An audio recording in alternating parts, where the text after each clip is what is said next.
Glaise Christophe de son prénom, 7 ans de prison. Le procès en appel du journaliste français détenu en Algérie depuis 18 mois a débouché sur la même condamnation que lors de la première instance.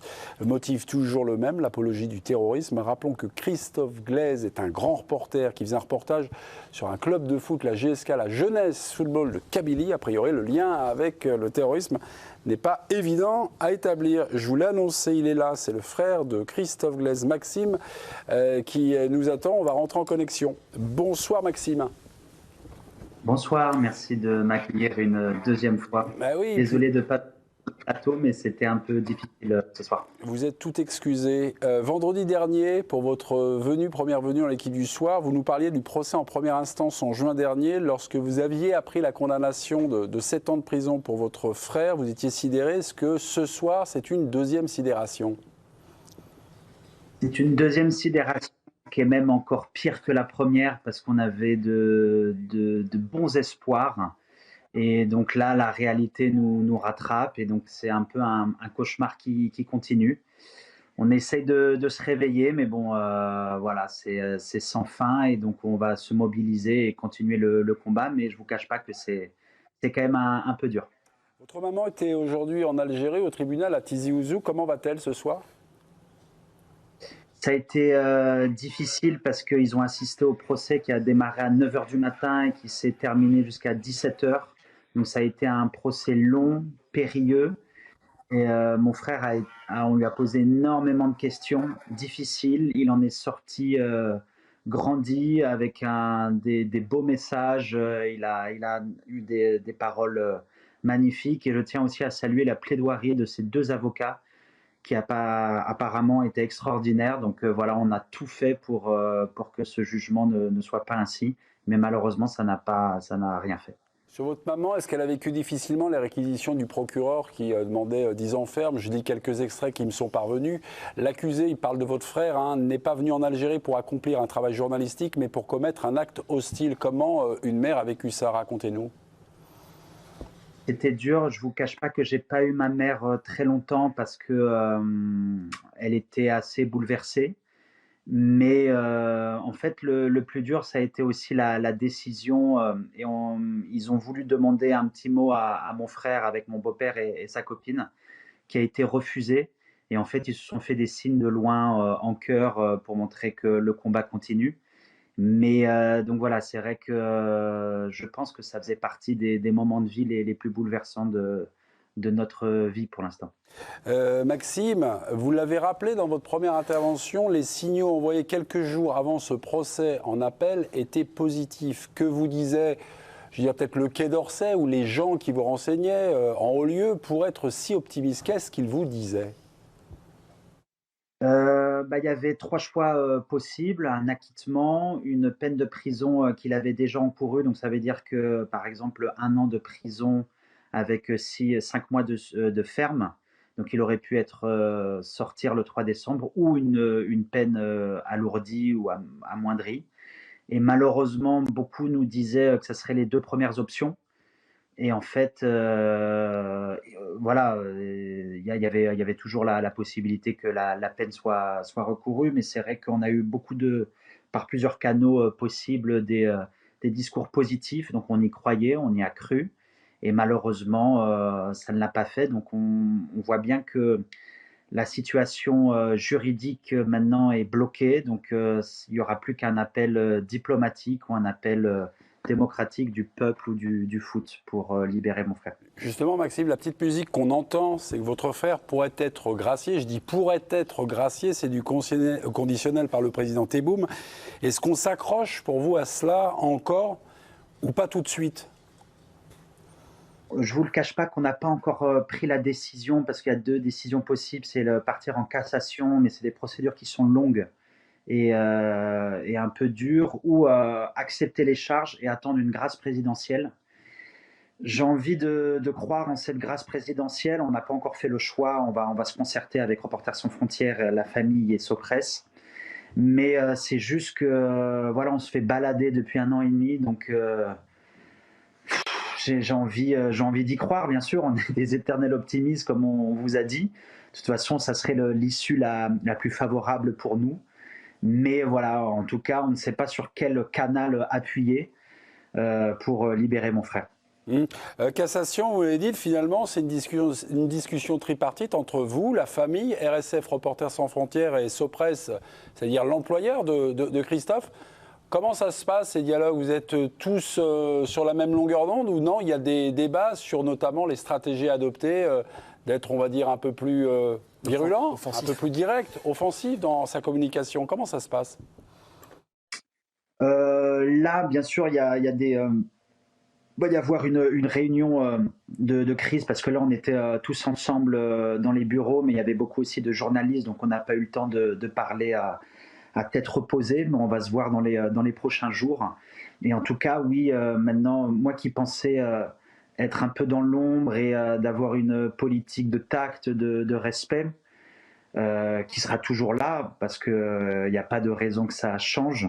Mais maintenant, on a envie que la parole se libère encore plus et que ça devienne un enjeu beaucoup plus fort que ça. Donc, si je peux me permettre, vous qui avez beaucoup de connexions dans le monde du foot, si jamais vous connaissez des gens ou des clubs de foot ou des instances assez hautes, si vous pouvez les appeler de ma part, je vous en serai extrêmement reconnaissant. On relaiera évidemment votre message, et notamment sur les réseaux sociaux, c'est assez efficace.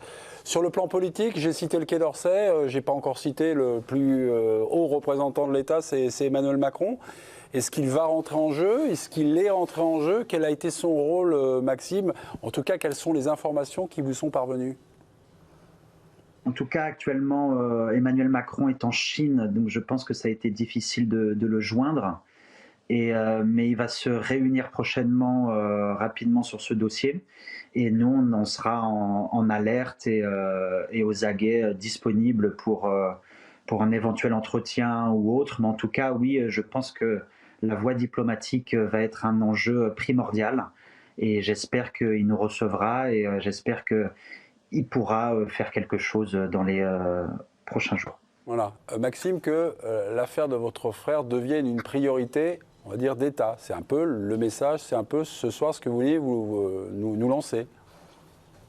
Je pense, oui, parce que en fait, on ne voulait pas être au devant de la scène, mais en fait, on se rend compte que là, on est au pied du mur, que c'est vraiment un appel, un cri de désespoir, un cri d'amour, parce que c'est difficile d'être éloigné d'une personne chère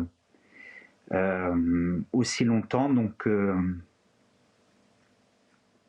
excusez-moi, je suis désolé. Mais donc, on fera tout pour combattre et qu'ils reviennent le plus vite possible.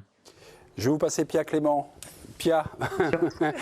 Pia, également la petite larmichette. On ne va pas pleurer ce soir. Vous aviez une question. Vous posez la question à Maxime, s'il vous plaît. Je vous en conjure, Pia. Merci beaucoup. Maxime, je voulais savoir ce que les gens lambda, les Français lambda, pouvaient faire pour vous aider. Parce que je pense qu'il y a beaucoup de gens qui se posent la question. Et deuxième question, je sais que la moitié des clubs de Ligue 1 vous ont soutenu. Qu'en est-il du Paris Saint-Germain, qui est le club de cœur de Christophe?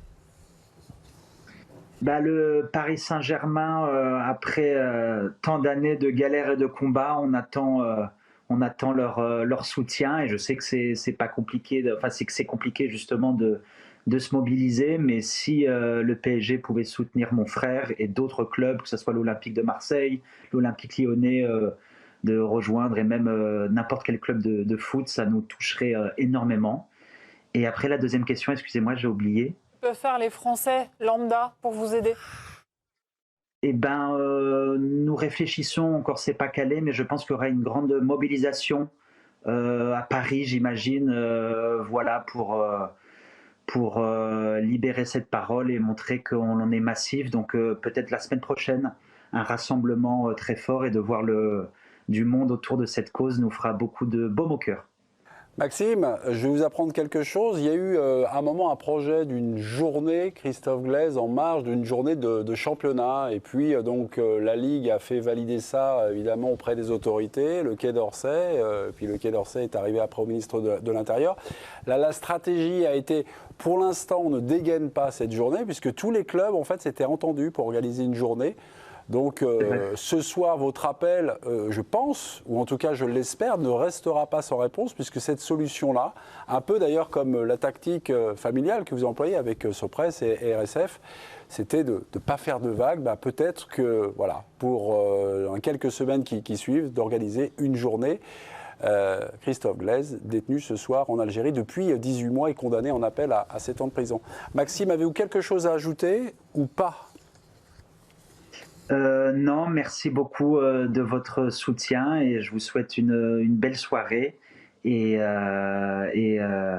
free Glaise comme on dit. Ouais, hashtag Free Glaise, voilà, c'est le mot d'ordre qui sévit, qui fait fleurir sur les réseaux sociaux. Merci beaucoup, Maxime. Merci. Merci beaucoup. Je ne vais pas laisser intervenir les amis, mais j'aimerais avoir votre réaction sur cette question d'actualité, sur les 7 ans président sans fourche. Non, mais c'était évidemment touchant et poignant d'écouter ce témoignage, surtout à chaud, Ouais. ça, dans une journée aussi grave et déterminante. Le fait que le milieu du foot et peut-être du sport plus largement se mobilise davantage et qu'on entende encore un peu plus cette voix, c'est nécessaire, c'est légitime. Mais je pense que comme vous l'avez évoqué, ça se joue plus haut. Aujourd'hui, il y a un journaliste français dans le monde qui est incarcéré. Et c'est Christophe. Et c'est Christophe. Sur les chiffres de Reporters sans frontières 2024, c'est entre 500 et 550 journalistes qui sont emprisonnés dans le monde. Et il y a un Français, vous l'avez dit. Donc que ce soit un journaliste de sport, il aurait pu être un journaliste dans le milieu artistique, ou peu importe. C'est la voix de la France. Un journaliste qui fait son métier, c'est quelqu'un qui travaille pour la liberté d'expression, faire ce métier qui n'est pas tout à fait comme les autres. Et c'est le devoir des autorités françaises de prendre en main, de prendre en charge ce dossier comme une priorité. Il y en a beaucoup en ce moment, mais c'est une priorité parce que c'est la voix de la France. On a beaucoup commenté d'autres prisonniers ces derniers mois, et il ne s'agit pas de faire des degrés d'importance. Chaque personne qui est entravée dans le cadre de son métier comme ça, c'est de toute façon une de trop. Mais je crois que là, effectivement, il faut que ça monte un petit peu plus dans le curseur des priorités.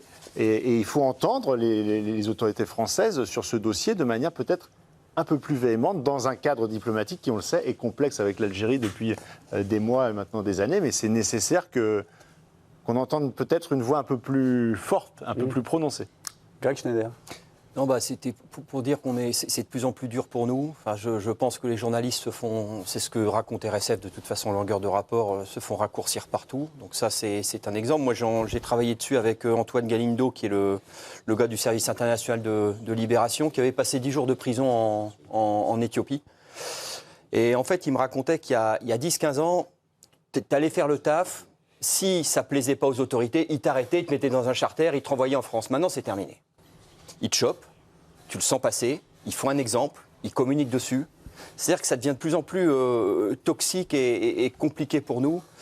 Et c'est triste que ce soit tombé sur quelqu'un qui parle de foot, puisque le foot est censé réunir les gens, justement. Le foot est quand même censé, c'est le truc écuménique par excellence.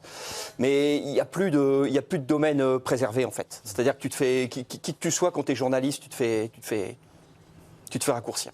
Les signes envoyés, j'ai eu cette discussion, j'ai posé la question il y a quelques jours, étaient plutôt optimistes et positifs quant à une éventuelle libération. Moi, j'ai entendu pas mal de choses sur des liens avec la libération à la grâce de Boualem Sansal, et puis en espérant que ce soit un bon présage. Finalement, il n'y a pas... En fait, Boualem Sansal était on va un peu parler de diplomatie, mais la libération de Boualem Sansal était posée par Paris comme la condition sine qua non de la reprise de relations à peu près normales avec l'Algérie. C'est-à-dire qu'ils en ont fait un enjeu. On n'a pas fait un enjeu de Christophe Glaise, et je pense que c'est un petit peu de ça qu'on parle ce soir. C'est-à-dire qu'à un moment donné, il faut quand même monter en pression.